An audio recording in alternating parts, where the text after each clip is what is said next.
नमस्कार दोस्तों, VVR classes में आप लोगों का हार्दिक स्वागत है। मैं विक्की चौधरी। देखिएगा, जैसे कि हमारा हिंदी में जो हमने साहित्य से शुरू किया था, अब साहित्य में क्या 3 पार्ट थे, जिसमें से क्या रस, छंद और अलंकार जो क्या हमें पहले पढ़ने थे। तो उनमें से एक पार्ट हमारा रस का जो क्या कंप्लीट हो चुका है, और जिसमें से क्या चार वीडियो शायद आप लोगों को मैंने बनाकर दी हैं। और रस में यानी कि जहां तक मैं समझता हूं कि उनसे जितना पढ़ाया है उनसे बाहर कहीं भी एक भी क्वेश्चन नहीं जाएगा। लेकिन रस आपको भली भांति समझ में आए होंगे। तो उससे अगला पार्ट है छंद, और छंद के बाद पढ़ेंगे हम क्या, अलंकार। देखिए, ये था हमारा काव्य शास्त्र का पार्ट चल रहा था। देखिए, थोड़ा सा मैं बता दूं आप लोगों को, जो एक रस होता है और एक क्या था हमारा छंद, और एक क्या होगा हमारा अलंकार। ये 3 पार्ट होंगे। अब 3 पार्ट में से रस हो गया, छंद और अलंकार, ये बताया था। ये देखो, हिंदी व्याकरण का पार्ट नहीं होता। इन्हें जो पढ़ते हैं हम, इन्हें काव्य शास्त्रों के अध्ययन के लिए पढ़ते हैं। अब एक बात है, देखिए इनकी आवश्यकता क्यों पड़ती है और किस प्रकार से पड़ती है। तो देखें, एक सेकंड, अभी देखें। अगर मान लिया आपके पास, देखें भाई, मैं आप लोगों को बता दूं एक चीज पहले, इन्हें छंद तो शुरू करने ही है। देखिए, जितना भी यानी कि जो हिंदी व्याकरण का पार्ट था, तो हिंदी व्याकरण में हमने यानी कि सारे टॉपिक अधिकांश तक कर लिए थे। लेकिन चलो कोई दिक्कत नहीं है, जो लोग नहीं पढ़ पाए या जो लोग अभी पहली बार जुड़े हैं तो वो जान सकते हैं। जो लोग पहले से जुड़े हुए थे और जिन्होंने वो वीडियो देखी थी, उन्होंने काफी लाइक भी करी थी और काफी शेयर भी, और बहुत अच्छा यानी कि रेस्पॉन्स मिला था कि बोले हाँ। और जो लोग ऑफलाइन क्लासेस के माध्यम से पढ़ते हैं उनको पता है कि किस तरीके से पढ़ाया जाता है। ठीक है, तो मेरे भाई देखिए, अब जो काव्य शास्त्र का पार्ट था, यानी कि मैंने कहा था कि बहुत से बच्चों की डिमांड थी कि सर शुरू से कीजिए, तो शुरू से भाई मैंने काव्य शास्त्र यानी कि साहित्य से हिंदी को शुरू कर दिया। और साहित्य का पार्ट इन्हें खत्म करने के बाद में यानी कि रस, छंद और अलंकार, देखिए कविताएं और रचनाएं वगैरह जो पढ़ाई जाएंगी वो पढ़ाई जाएंगी भाई परीक्षाओं के टाइम पे। यानी कि जब भी कोई एग्जाम आपका नजदीक होगा तभी मैं उन्हें पढ़ाऊंगा, क्योंकि तब का पढ़ा हुआ आपको याद भी रहेगा। उससे पहले हम यानी कि दोबारा से हिंदी व्याकरण को शुरू करेंगे इन टॉपिकों को खत्म करने के बाद। अब देखिए, अधिकांशतः आप लोगों में से बहुत सारे स्टूडेंट ऐसे होंगे जिन्हें क्या रस, छंद और अलंकार यानी कि हिंदी में इन 3 टॉपिकों से बहुत ज्यादा डर लगता होगा। जैसे क्या यही हमारे यानी कि ये हमारी समझ में नहीं आएंगे, ये उन लोगों की अवधारणा है, वो ये सोचते हैं। लेकिन एक बात बता दूं भाई, रस, छंद और अलंकार ये तीनों ही टॉपिक जो आपका हिंदी व्याकरण में टॉपिक आता है हिंदी वर्णमाला के नाम से, तो भाई वो जितनी मेहनत आप लोगों ने हिंदी वर्णमाला को सीखने में की है, या जितनी आसानी से आप लोगों को मैंने समझाया है या सिखाया है, तो भाई उससे कह सकता हूं 20 या 30% ही मेहनत उसकी इन तीनों को सिखा सकती है। लेकिन क्या है कि इनमें ज्यादा कुछ नहीं होता, लेकिन क्या है कि हम समझ नहीं पाते, सीधा सीधा हम पढ़ते हैं किताबों के माध्यम से कि रस इतने प्रकार के, स्थायी भाव ये होगा और ये होगा। क्यों? क्योंकि भाई इसमें जो काव्य शास्त्र में चलता है तो वो कवियों की अधिकांशतः रचनाएं चलती हैं, और रचनाओं के माध्यम से ही क्या वो समझा पाते हैं। अब उनमें क्या हम उनका अर्थ नहीं निकाल पाते, तो इसलिए क्या हमें ये कठिन लगते हैं, और हिंदी व्याकरण हमारे आम बोलचाल में आ जाती है, तो इसलिए क्या हमें वो थोड़ी आसान लगती है। लेकिन भाई आप निश्चिंत रहें कि छंद, जैसे कि रस का टॉपिक जिन लोगों ने वीडियो ना देखी हो, प्लेलिस्ट में जाकर वीडियो देख सकते हैं, रस की वीडियो बनी हुई है।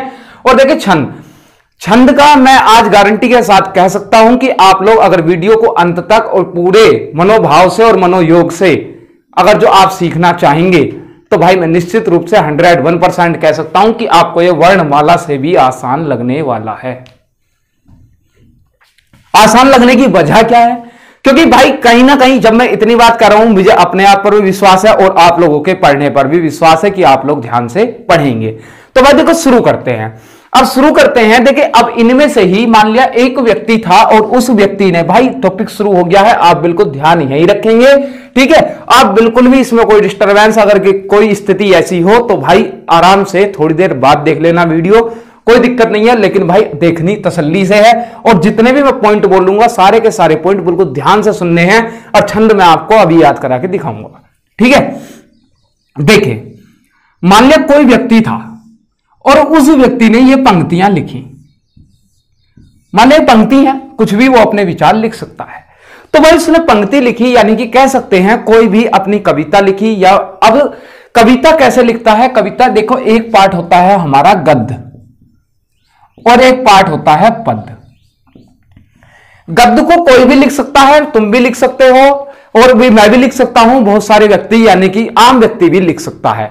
लेकिन पद्य जो होता है, तो पद्य में क्या भाई, इसे आम व्यक्ति नहीं लिख सकता, यानी कि जिसे पूरा साहित्य और पूरी व्याकरण और पूरे ही यानी कि काव्य शास्त्रों का ज्ञान होता है, वही व्यक्ति पद्य को लिख सकता है। तो ये जो पार्ट आता है वो यानी कि छंद का जो पार्ट है वो किस पर? पद्य पर ही आधारित होता है। अब आधारित कैसे होगा कि ये पंक्तियां थी, मान लो किसी व्यक्ति ने पंक्तियां लिखी, तो पंक्तियों को लिखने से पहले उसके मन में कोई ना कोई विचार यानी कि भाव आए होंगे। और जब वो विचार या भाव आए उस व्यक्ति के मन में, तो भाई वो व्यक्ति के मन में विचार या भाव थे, तो वो पढ़े थे हमने किसके? रस के अंतर्गत पढ़े थे। इन तीनों चीजों को मैं इसी पंक्तियों में जोड़कर बताऊंगा कैसे हैं कि भाई जो उस व्यक्ति के मन में इन पंक्तियों को लिखने से जो विचार या भाव आए थे, तो वो किसके अंतर्गत पढ़े थे? हमने पढ़े थे रस के अंतर्गत। अब क्या कि बोले भाई पंक्तियों में हमें कितने कितने शब्द लिखने हैं, यानी कि उनका एक व्यवस्थित क्रम बनाना है और व्यवस्थित तरीके से यानी कि ढंग से उन्हें रखना है। तो उन्हें सिखाता है कौन? छंद सिखाता है कि आप बिल्कुल जैसे क्या लयबंदी होती है, यानी कि जो पढ़ने में अच्छा सा लगे। और भाई अलंकार क्या होता है? अलंकार होता है जो पंक्तियां आपने पढ़ी वो पंक्तियां कर्णप्रिय हो जाएं। कर्णप्रिय मतलब यानी कि जो कानों को यानी कि सुनने में क्या लगे? अच्छी लगे, यानी कि उसमें लयबंदी हो। तो भाई अलंकार होता है काव्य का आभूषण कहते हैं इसे। अच्छा, आभूषण होगा भाई यानी कि व्यक्ति अपने मन के विचार रखेगा, दूसरी बात लिखेगा, और लिखने के बाद क्या दूसरों को अच्छी लगे, यही तो तीन चीजें किसी भी चीज को लिखते समय होती हैं। तो भाई रस तो हमने पढ़ लिया, यानी कि व्यक्ति के मन के विचार जो थे, भाव जो थे वो पढ़ लिए हैं। अब हमें देखना है कि उन पंक्तियों को लिखना कैसे है, उसका ज्ञान कौन कराता है? कराता है छंद। अब छंद का मतलब देखें, छंद जो होता है वो क्या? छद या छदी धातु से मिलकर बना शब्द होता है। छदी या छद धातु से मिलकर, जिसका जो शाब्दिक अर्थ होता है वो होता है आलाहित करना। आलाहिद यानी कि छदी का जो अर्थ होता है वो आलाहिद, आलाहिद कह दें या आप क्या कह दें? आलाहिद या फिर प्रसन्न, यानी कि आलाहिद या प्रसन्न करना। अब भाई आलाहिद या प्रसन्न करना क्यों कहते हैं? देखिए उसका भी बोले जी छंद का प्रयोग आलाहिद या प्रसन्न से क्यों। भाई वीडियो लंबी जरूर बनेगी, पहले बता रहा हूं, लेकिन हर चीज क्लियर होगी, बिल्कुल एक को एक शब्द क्लियर करके बताऊंगा प्रयोग क्यों करा और वास्तव में क्यों करा और ऐसा ही क्यों करते हैं। अगर इन चीजों को जान लेंगे तो आप भविष्य में, मैं मानता हूं, कभी नहीं भूल पाओगे। तो आलाहित करना या प्रसन्न करना। अब कोई भी व्यक्ति है, यदि मान लिया कोई ज्यादा कहते हैं कि परेशानी में होता है या डिप्रेशन में होता है, तो भाई उस व्यक्ति को क्या, अगर कोई चीज पढ़ता है, कैसी पंक्तियां पढ़ता है या अपना ध्यान उस ओर से हटा देता है या कवियों की द्वारा लिखी गई जो भी पंक्तियां हैं उन्हें पढ़ता है, तो भाई उसका ध्यान कहीं ना कहीं वो डिप्रेशन से बाहर आने की कोशिश करता है। और बहुत से व्यक्ति ऐसे उदाहरण है भी हमारे पास कि वो व्यक्ति बाहर आए हैं डिप्रेशन से। तो भाई इसका मतलब क्या? आलाहिद या प्रसन्न करना।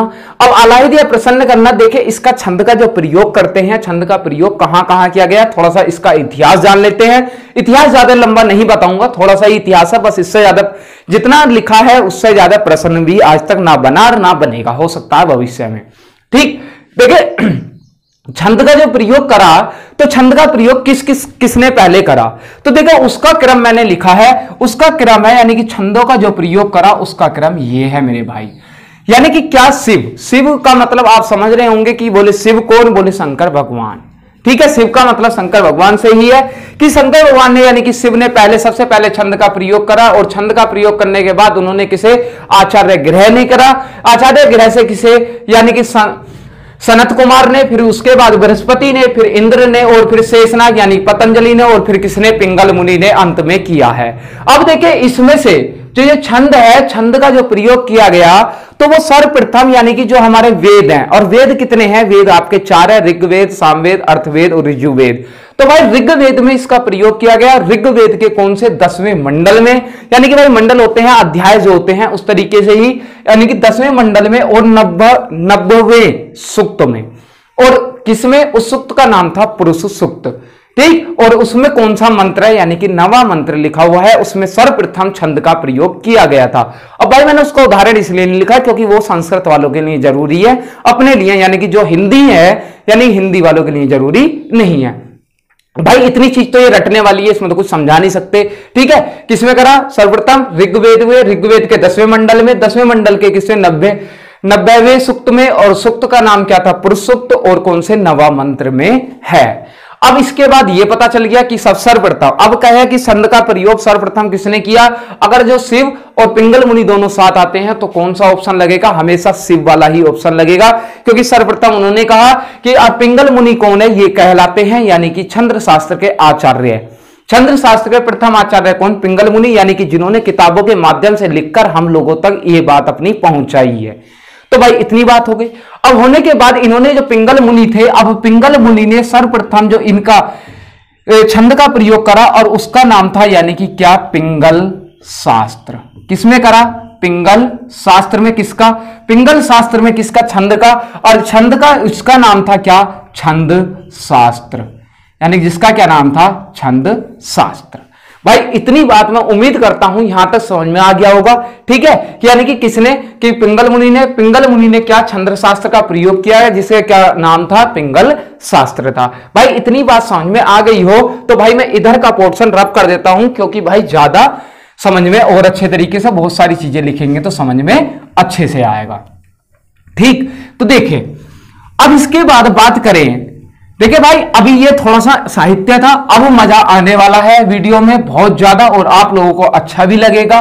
देखिए अब जो यानी कि छंद का प्रयोग कर लिया, तो अब बात करते हैं क्या छंद के अंग कितने होते हैं। तो भाई सबसे पहले यानी छंद की परिभाषा आनी चाहिए। तो छंद की परिभाषा क्या होगी, तो छंद की परिभाषा होती है वर्ण, मात्रा, चरण, चरण को पाद भी कहते हैं भाई, यति, गति, तुक और गण से युक्त जो पंक्तियां होती हैं उन्हें क्या कहते हैं, हम छंद कहते हैं।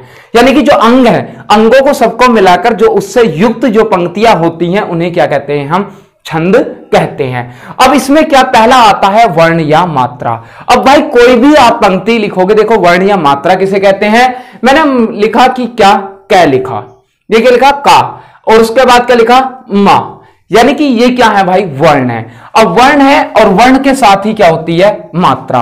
अब मात्रा क्या होगी, देखिए मात्राओं का मैं थोड़ा सा जिक्र यहां करता हूं और उसके बाद देखिए मात्राओं को मैं अगले पार्ट में पढ़ाऊंगा, क्योंकि वो पोर्शन थोड़ा लंबा होगा, और लंबा होने की वजह ये है, देखिए अब चलो यही कर लेते हैं, इसी पार्ट में समझा देते हैं मात्राओं को भी, थोड़ी सी वीडियो लंबी हो जाएगी भाई, देखते रहना।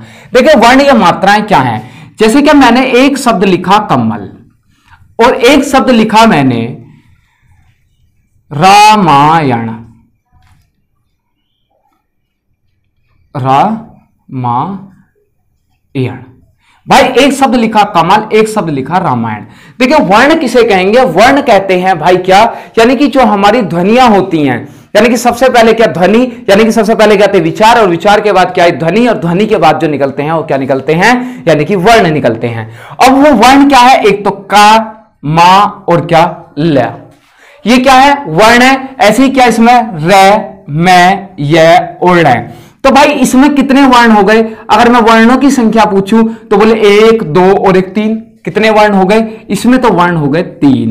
अब बोले जी इसमें कितने वर्ण हो गए, इसमें भाई र, मैं, य और ण, तो 1, 2, 3 और 1 कितने हो गए, ये हो गए भाई 4। ये तो हो गए क्या, वर्ण हो गए। वर्ण तो आप आसानी से छाट सकते हो, मुझे पता है, ठीक है। लेकिन इसमें एक बात याद रखना, जैसे क्या हम लिखते हैं अत्यधिक, जैसे क्या लिखते हैं हम, अत्याधिक, तो भाई अत्याधिक जैसा जो शब्द का जो प्रयोग किया जाता है, तब क्या इसमें कितने वर्ण है, कि बोले एक तो ये है 1, 2, 3 और 4। और कुछ लोग कहेंगे बोले सर ये ता क्यों नहीं लिया, यानी कि भाई आधा था, यानी कि हलंत वाला ता था, तो भाई आधा वर्ण कभी नहीं गिना जाता है, ठीक है। तो उसी प्रकार से अब देखिए अब बात करते हैं मात्रा की।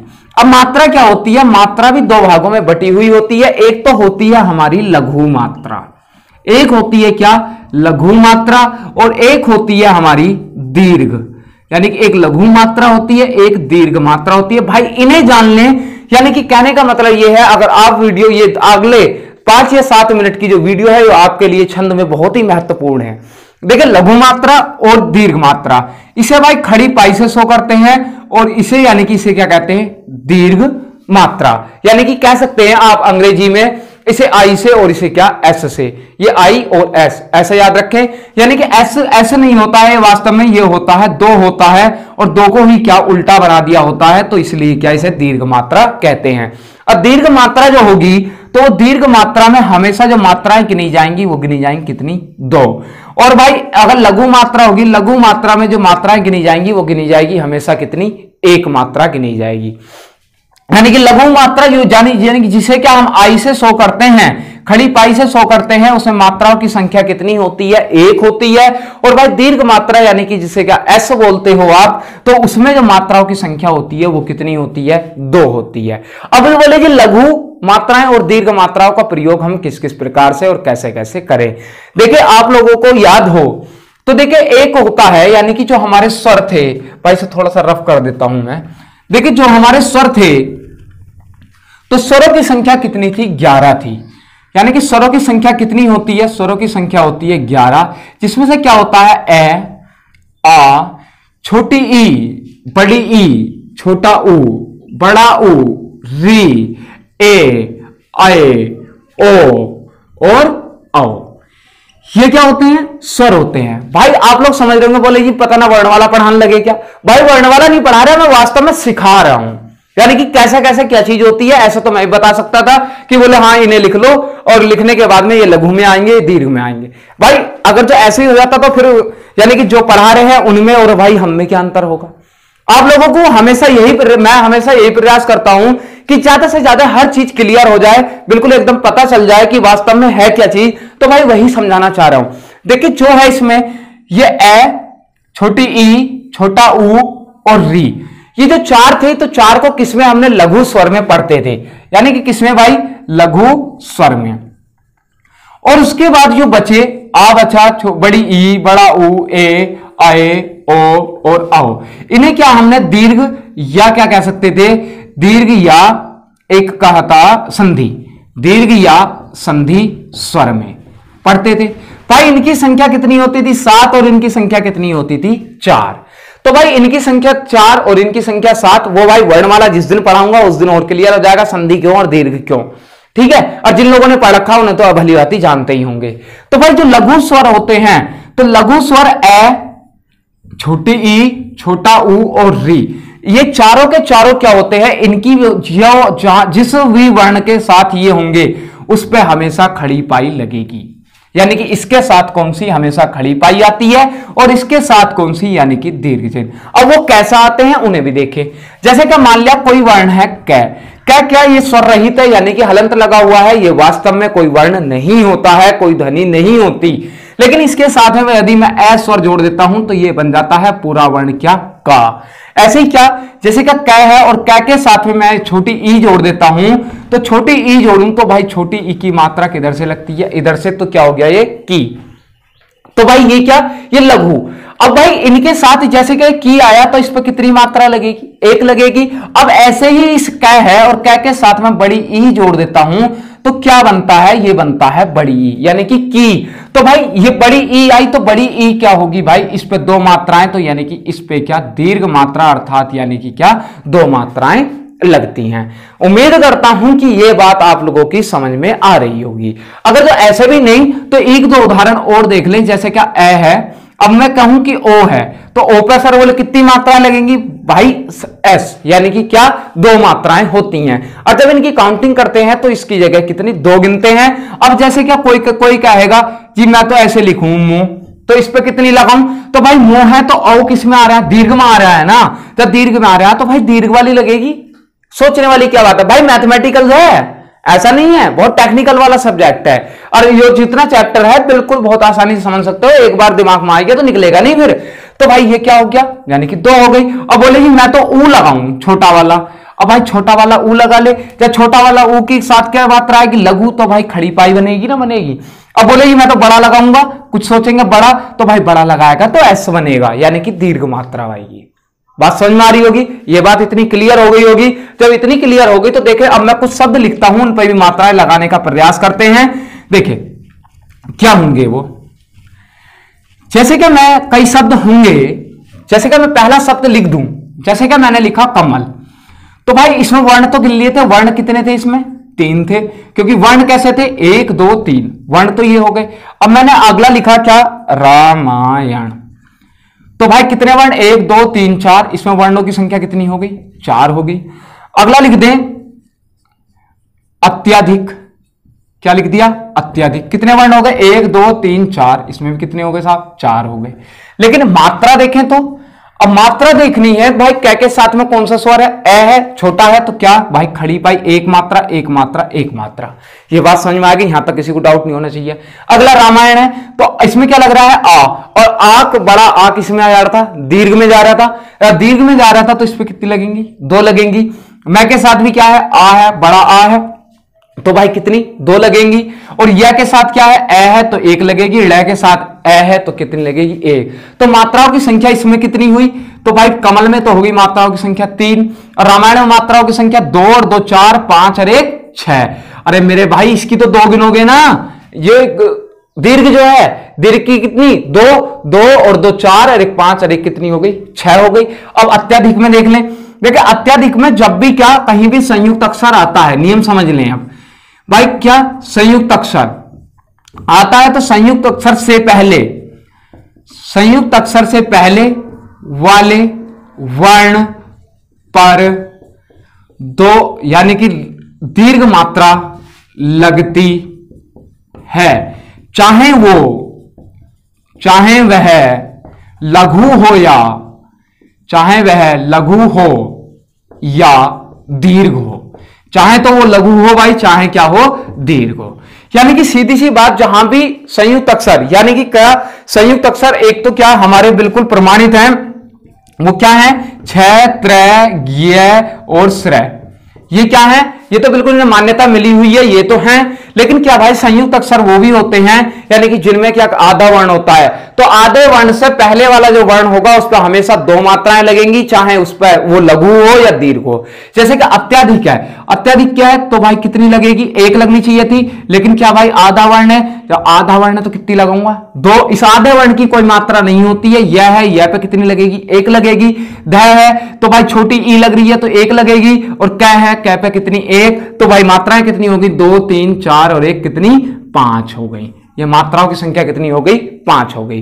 अब क्या कुछ लोग कहेंगे, बोले जी हम तो ऐसा नहीं कर रहे, सही है, वो कहेंगे बोले जी अगर जो ऐसा आइया मान लिया, जैसे क्या कहते हैं त्वरण, जैसे क्या त्वरण, ये क्या है? त्वरण है लिखा हुआ, भाई त्वरण है, तो बोले जी इस पे क्या आधे की कोई मात्रा ही नहीं होती, तो इससे पहले कोई वर्ण होता तो उस पे 2 होती, लेकिन इस पे कितनी? 1 1 और 1, यानी कि मात्राओं की संख्या कितनी? 3 हो गई। भाई बाकी जो उदाहरण करेंगे, उदाहरण में और अच्छे तरीके से समझ में आ जाएगा। आप लोगों को बस इतना समझ में आ जाना चाहिए था। अब देखिए, अब इसमें से एक होता है, एक तो होता है अनुस्वार और एक होता है अनुनासिक। जब भी अनुनासिक और अनुस्वार दोनों का प्रयोग किया जाए, तो भाई चंद्र बिंदु की जो है कितनी मात्राएं होंगी और अनुस्वार की कितनी होंगी, तो भाई जब क्या है उसके उदाहरण करेंगे भाई, और बाकी नियम उसमें समझ लेंगे। ठीक है, आज हमारा मतलब है कि बस क्या, यानी कि छंद का आधार समझना। ठीक है, इतना मैंने आप लोगों को बता दिया है मात्राओं के बारे में, और यानी कि उसमें जल्दी से आसानी से समझ में आ जाएगा। और उस दिन अगला होता है भाई क्या? चरण, चरण या पाद। भाई चरण होता है, यानी कि जब भी कोई आप पंक्तियां लिखते हैं, तो पंक्तियां लिखते समय, यानी कि मान लिया कोई पंक्ति लिखी तो उसमें 4 चरण होते हैं, यानी कि अधिकांशतः कितने? 4 चरण होते हैं। जैसे क्या कुंडलिया है या छप्पे है, उसमें कितने? 6 चरण भी हो सकते हैं। यानी कि जो लाइनें होती हैं, तो लाइनें क्या, एक तो ये पहली लाइन है, दूसरा चरण, तीसरा चरण और क्या? चौथा चरण। तो भाई ये कहलाते हैं चरण या पाद कहलाते हैं। अब उसके बाद आती है यति। तो यति जो होती है, यति होता है यानी कि विराम, यति होता है विराम, यानी कि जहां क्या हो? ठहराव, ठहराव। यति का मतलब क्या? ठहराव, यानी कि विराम, जहां क्या हमें रुकना हो। जब भी कोई पंक्ति लिखते समय कहीं कोमे का प्रयोग करते हैं, यानी कि बीच में, कभी भी पंक्ति के आरंभ में यति का प्रयोग नहीं किया जाता, या तो बीच में या फिर पंक्ति के अंत में किया जाता है। पंक्ति के अंत में तो निश्चित रूप से किया जाता है, लेकिन पंक्ति के बीच में जहां क्या हम थोड़े समय के लिए रुकते हैं, तो वहां क्या होता है भाई, यानी कि उसे क्या कहते हैं? यति कहते हैं। अगला आता है गति। गति क्या होगी कि यानी कि जो आपके शब्द है उन शब्दों को सही तरीके से लगाना। ऐसा नहीं है जैसे कि आपने एक लिखा कि राम घर जाता है। अब ऐसे लिखा तो भाई ये क्या है, इन शब्दों की क्या है, गति है। लेकिन अगर आप इसे लिखें कि राम जाता घर है, अगर इन शब्दों का ऐसे लिखेंगे तो भाई वहां क्या, गति का प्रयोग नहीं किया गया, यानी कि शब्द तो उसने सही प्रयोग किए हैं लेकिन उनका क्रम सही नहीं किया। तो भाई गति होती है यानी कि शब्दों को सही क्रम में लगाना। इसके बाद बात करते हैं कि अगला आता है क्या हमारा, तुक। अब वो तुक क्या होगा, बोले भाई तुक होता है जैसे कि आप लोग कहते हैं कि बोले तुक्का लगा दिया, तुक्का लगा दिया, ऐसे कहते हैं नहीं, यानी कि किसी भी चीज को, यानी कि कोई भी ऐसे शब्द हो यानी कि जो एक दूसरे से मिलते जुलते हो।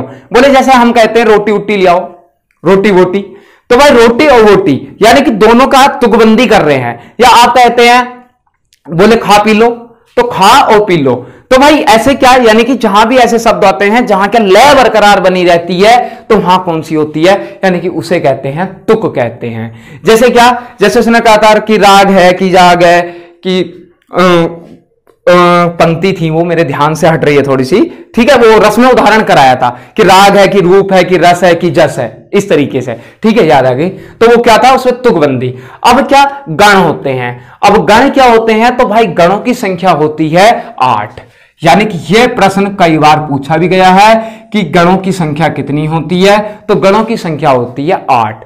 अब वो 8 गण कौन कौन से होते हैं भाई, उनके लिए आप लोग बहुत से फॉर्मूला जानते भी होंगे और मैं भी यही मानता हूं कि हाँ उसी फॉर्मूले से अच्छा आप लोगों की समझ में आ जाएगा, क्योंकि जो चीज एक बार पढ़ी हुई होती है वही अच्छे से समझ में आती है। वो होता है यमाता राज भान सलगा, यमाता राजभान सलगा। भाई क्या हो गया, ये एक फॉर्मूला है। अब फॉर्मूला है तो भाई इसमें क्या, यानी कि गणों की संख्या कितनी होती है, गण कितने होते हैं, 8 होते हैं, जिसका फॉर्मूला क्या है, यमाता राजभान सलगा। अब बोले जी इसका क्या करें, भाई यह है, पहला वर्ण क्या है, यह से क्या हो जाएगा, यगण। मैं है तो मैं से क्या हो जाएगा, मगण। तय है तय से क्या हो जाएगा, तगण। और भाई र है तो र से क्या हो जाएगा, रगड़। और भाई फिर क्या है, जय से क्या हो जाएगा, जगण। और भय है तो भय से क्या हो जाएगा, भगड़। और भाई न है, न से क्या हो जाएगा, नगण। और भाई फिर क्या है, स है तो स से क्या हो जाएगा, सगण। तो भाई इससे क्या हो गया, कितने हो गए, 8 हो गए।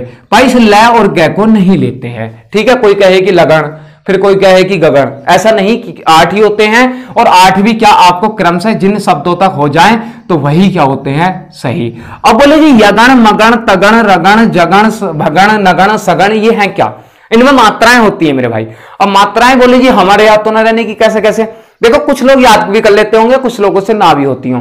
तो देखिए अब मैं बताऊं उनकी याद करने का तरीका। देखिए जो पहला वाला वर्ण है, एक तो उसकी मात्रा लो, यानी कि जैसे यगण है, यगण में आपने क्या लिया, यह, तो उससे अगले जो 2 वर्ण आएंगे यानी कि उनकी मात्राएं देख लो कितनी कितनी। जैसे य पे कितनी मात्रा आएगी, 1, और मा पे कितनी, 2, और ता पे कितनी, 2 आएंगी, और रा पे कितनी, 2 आएंगी, और जय पे कितनी आएगी मात्रा, 1 आएगी। भाई ये तो समझा दिया मैंने अभी, तभी तो इसलिए तो समझाया था, क्योंकि इसके साथ आ लग रहा है तो भाई क्या आएगी, दीर्घ आएगी। और इसके बाद भी आ है तो कौन सी आएगी, दीर्घ। इसके बाद भी आ है तो दीर्घ। और इसके क्या है, ए है, कौन सा था, लघु स्वर था, तो क्या आएगी, 1 आएगी। भा है तो कितनी आएंगी, 2, ना है तो 1, स है तो 1, और ल है तो 1, और गा है तो 2। तो भाई इस प्रकार हो गया। अब यगण का देखना है तो य पे कितनी मात्रा है, 1, तो भाई 1 आ जाएगी। और इससे अगले कितने हैं, 2, तो भाई इन दोनों को उतार दें, यानी कि इसमें मात्राओं की संख्या कितनी हो गई, 2 और 2 4, और 1 कितनी हो गई, 5 हो गई। अब क्या देखना हमें, मगण। तो भाई मगण है तो भाई यह वाली मात्रा को आप छोड़ दो, यानी कि यह वाली मात्रा हमने छोड़ दी। अब देखें मैं पे कितनी है, 2, इसका आगे के 2 वर्णों पे कितनी है, भाई इन पे तो 2 ही 2 हैं, तो मात्राओं की संख्या कितनी हो गई, 6 हो गई। उसके बाद क्या, अब हमें देखना है किसका, तगण का, तगड़ का। तो तय पे कितनी है, 2, और भाई उसके बाद आगे कितनी, यानी कि क्या, 2, और फिर कितनी, 1, तो मात्राओं की संख्या कितनी हो गई, 5 हो गई। उसके बाद फिर क्या, इसे मिटा दिया, फिर क्या बचा, रगण है तो रगण पे कितनी, SIS, यानी कि क्या, 2, 3 और 2 कितनी हो गई, 5 हो गई। फिर उसके बाद क्या भाई, जगण की देखनी है तो इसे मिटा दिया। तो जगण की देखनी है तो भाई कितनी, 1, 2 और 1, 1, 2 और 1, यानी कि मात्राओं की संख्या कितनी हो गई, 4 हो गई। फिर भाई भगड़ पे देखना है तो इसे मिटा दिया तो कितनी बची, यानी कि 2 3 और 1 4, 2 3 और 1 कितनी 4। फिर उसके बाद भाई नगड़ पे देखनी है तो न के ऊपर कितनी 1 1 1, तो भाई 1 1 1 तो मात्राओं की संख्या कितनी होगी 3। और उसके बाद क्या देखना है, सगण पे देखना है तो भाई सगण पे 1 1 और क्या 2, तो यानी कि मात्राओं की संख्या कितनी हो गई 4।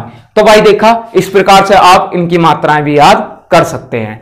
ठीक है, बोले क्या यगण मगण तगण रगण जगण भगण नगण सगण, भाई इनका जो प्रयोग किया जाएगा वो वर्णिक छंद जो होंगे उनमें किया जाएगा, और उनमें से ही इसके नियम निकलते हैं कि अंत में 2 मगण आएंगे, 2 तगण आएंगे, 2 रगण आएंगे, या 1 जगण होगा 1 मगण होगा। ठीक है, उसमें प्रयोग करेंगे। बस आप लोगों को ज्यादा मत सोचो, इतना समझ में आया है कि नहीं आया आप मुझे ये बताएं।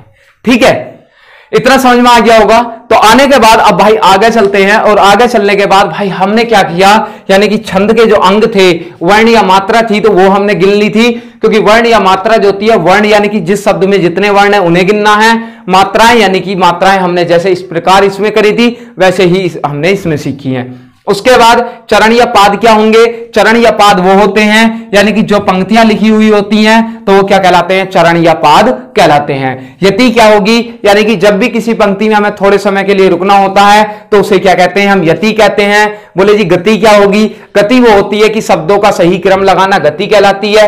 तुक क्या होता है, यानी कि उस जैसे समानार्थी शब्दों का, यानी कि जो उससे मेल खाते हो उसी तरीके का शब्दों का प्रयोग करना क्या कहलाता है, तुक कहलाता है। गण क्या होता है, गण भाई आप लोगों के सामने यानी कि लिख दिए हैं, और गणों की संख्या कितनी होती है मेरे भाई, तो गणों की संख्या 8 होती है। ये भाई प्रश्न पूछा भी गया है। ठीक है, यहां तक बात समझ में आ गई हो तो ठीक है भाई। और भाई वीडियो अगर आप लोगों को अच्छी लग रही हो और समझ में आ रहा हो तो शेयर करते रहें, और चैनल को अधिक से अधिक सब्सक्राइब करें, और भाई वीडियो को लाइक करें, और जो भी दिक्कत लगे आपको यानी कि कमेंट बॉक्स में जरूर लिख दें, क्योंकि भाई छंद चल रहे हैं। अगर जो आप लोग कमेंट में लिख देंगे किसी की समझ में ना आएगा तो भाई मैं दोबारा से रिपीट कर दूंगा। ठीक है, नेक्स्ट वीडियो में देखें। अब आती है बात किसकी, छंद के प्रकार की, कि छंद होते कितने प्रकार के हैं। तो भाई छंद होते हैं मुख्यतः 3 प्रकार के, और 3 प्रकार के वो कौन कौन से, भाई एक तो होता है मात्रिक छंद, यानी कि जिसमें क्या हमें मात्राओं का ध्यान रखना होता है वो कहलाते हैं मात्रिक छंद।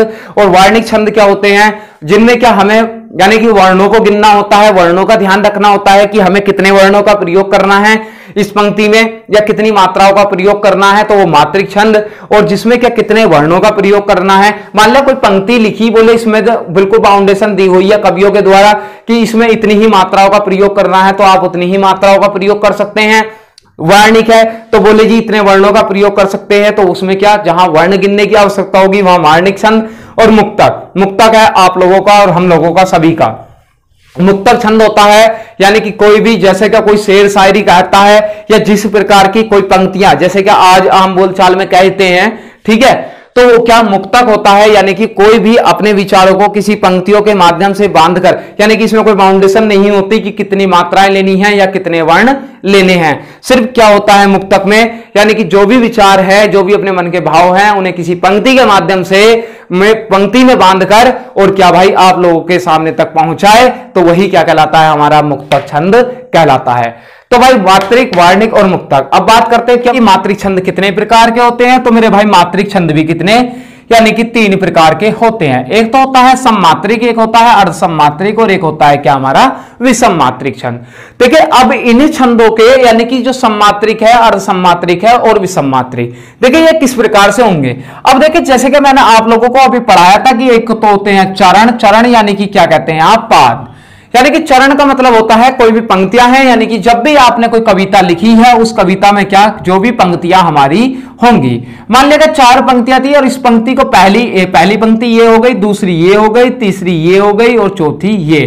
तो भाई अब इसमें क्या, यहां सम्मात्रिक होगा तो सम्मात्रिक का मतलब है यानी कि जैसे क्या प्रत्येक पंक्ति में मान लिया 16 16 16 और 16 जो कि चौपाई में होती हैं, तो भाई कितनी मात्राएं होती हैं, यानी कि 16 16 मात्राएं होती हैं, तो वो कहलाता है क्या हमारा सम्मात्रिक, यानी कि प्रत्येक चरण में समान मात्राएं होंगी तो सम्मात्रिक। अब अर्धसम्मात्रिक कौन सा कहलाएगा, देखिए जब भी जहां भी क्या जो सम चरण होते हैं और विषम चरण होते हैं, जब भी विषम चरण होंगे यानी कि विषम चरणों में समान मात्राएं और सम चरणों में समान मात्राएं होंगी, तो वो तो कहलाएंगे अर्ध सम्मात्रिक, यानी कि आधे तो क्या हूं एक जैसे और आधे क्या हूं एक जैसे। अर्ध का मतलब क्या होता है, आधा, यानी कि आधा तो समान हो और आधा असमान हो। यानी कि मान लिया पहले में 16 थी और यानी कि तीसरे में भी 16 थी और दूसरे में कितनी मान ली 12 और इसमें कितनी 12। तो यानी कि समचरण, यानी कि दूसरे और चौथे में कितनी कितनी है 12 12 और पहले और तीसरे में मेरे भाई कितनी कितनी है 16 16 है। तब क्या होगा, वहां अर्ध सम्मात्रिक होगा। और विषम मात्रिक क्या होगा, इसमें कोई कंडीशन नहीं होती है किसी प्रकार की भी। जैसे कि मैं मान लूं ये मैंने 14 दे दिया और ये कितना, ये 16 है, यानी कि इसमें 13 है, इसमें 12 है, इसमें 14 है, इसमें 16 है। यानी कि क्या मात्राओं की संख्या निश्चित नहीं होती, या ऐसी कंडीशन नहीं होती कि क्या प्रत्येक पंक्ति में इतनी इतनी, यानी कि अलग अलग मात्राएं भी हो सकती हैं। तो वहां कौन सा होगा, विषम मात्रिक छंद। तो भाई इनके बारे में कि सम्मात्रिक छंद कौन कौन से हैं, अर्ध सम्मात्रिक छंद कौन कौन से हैं, विषम मात्रिक छंद कौन कौन से हैं, भाई कैसे याद रखने हैं और जीवन भर के लिए कैसे याद रहेंगे। तो देखिए इन्हें याद भी कराऊंगा, इनकी मात्राएं भी याद कराऊंगा और बिल्कुल मुश्किल से आप 10 सेकंड में कभी कोई पूछे तो आप बिल्कुल एकदम तुरंत जवाब दे सकते हैं कि सम्मात्रिक छंद कौन से हैं, अर्ध सम्मात्रिक कौन से हैं और विषम मात्रिक कौन से हैं। और इनकी मात्राएं भी बिल्कुल एकदम से। उसके लिए मेरे भाई आप लोगों को इस वीडियो को अधिक से अधिक शेयर करना होगा, लाइक करना होगा, कमेंट बॉक्स में लिखना होगा कि कैसी लगी आपको वीडियो। तब तक के लिए आप उस वीडियो का तब आपको इंतजार थोड़ा सा करना पड़ेगा, थोड़ा सा नहीं यानी कि कल अपलोड कर दूंगा मैं उस वीडियो को भी, ठीक है। तो मेरे भाई अब आप लोग इसे यानी कि जो चौपाई है, रोला है, गीतिका, हरी गीतिका, यानी कि जो एग्जाम की दृष्टि से जो मेन पार्ट आता है उसके बारे में जानना है। तो भाई आप लोग यानी कि बने रहे, जुड़े रहे और चैनल को अधिक से अधिक सब्सक्राइब करते रहें। और आज मैंने यानी कि जो छंद है, छंद की वीडियो को आप लोगों ने देखा होगा कि अच्छे तरीके से मैंने एक्सप्लेन करने की कोशिश करी है और बहुत अच्छा लगा कि भाई आप लोगों ने बहुत सहयोग किया कि हमारे सब्सक्राइबर यानी कि ठीक हो रहे हैं, जल्दी से बढ़ रहे हैं। बस हमारा टारगेट क्या है कि यानी कि 1000 सब्सक्राइबर हो जाए, बस इतनी तमन्ना है, इससे फालतू की कुछ नहीं है।